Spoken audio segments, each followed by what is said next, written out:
নমস্কাৰ, আজি আপোনালোকৰ বাবে লৈ আহিছোঁ দেশ বিদেশৰ পৰা বহুকেইটা গুৰুত্বপূৰ্ণ খবৰ। আজিৰ প্ৰথমটো গুৰুত্বপূৰ্ণ খবৰ হৈছে নিউ ইয়েৰত এইবাৰ মুখ্যমন্ত্ৰীয়ে দিব ডাঙৰ উপহাৰ। ৩১০০ টকা হ'ব পাৰে অৰুণোদয়ৰ ধন।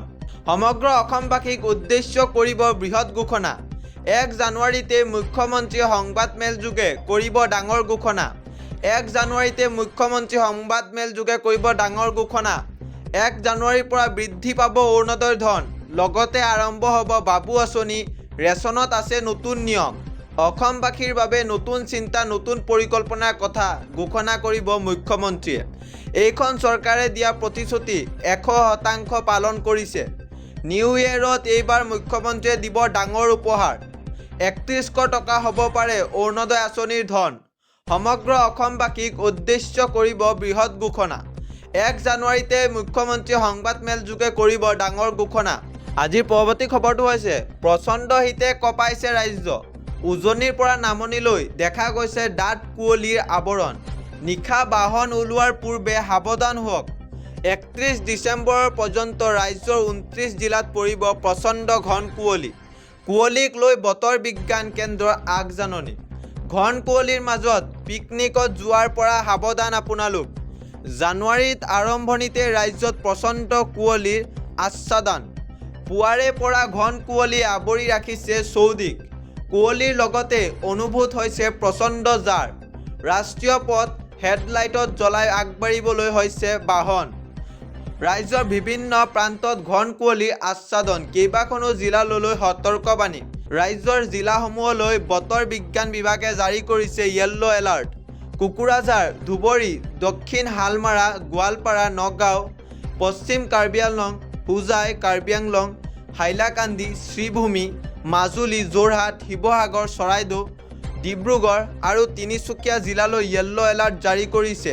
আজিৰ পৰৱৰ্তী খবৰটো হৈছে ৯৪,৪৭৭ গৰাকী ডি ভোটাৰ আছে অসমত। ইয়াৰে কিমান লোকক দিয়া হ'ব নাগৰিকত্ব? আহি গ'ল বিগ আপডেট। মুছলমানক বাদ দি সকলো ডি ভোটাৰৰ বাবে ভাৰতীয় নাগৰিক।